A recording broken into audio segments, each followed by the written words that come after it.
It took a lot of effort from a lot of great people from all around the world to make the world recognize a women's role in society.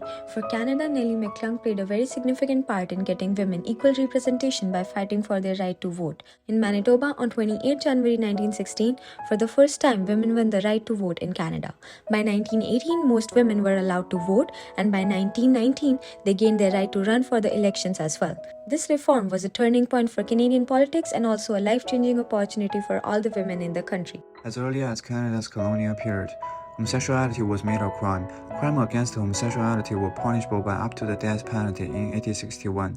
The first anti-gay rights campaign was launched in October in 1971. Although they pushed for a nation to remove all discrimination against homosexuals, the result was not immediately apparent. The conflict between the gay community and the society has peaked as a result of the growth of LGBT. Finally, Ontario added sexual orientation to the Human Rights Code in 1982. The transition to industrialization and urbanization has put much psychological stress on males.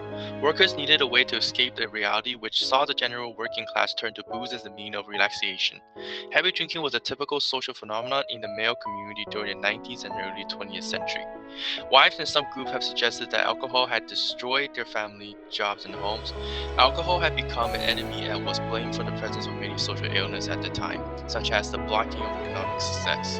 This event has led to the creation of the temperance movement in Canada aiming to ban alcohol. One of the problems created by the temperance movement is the birth of many organizations that specialize in smuggling alcohol.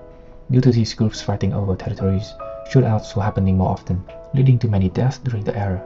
After the laws were appealed, these organizations did not disappear, but shifted to smuggling drugs and other illegal products instead.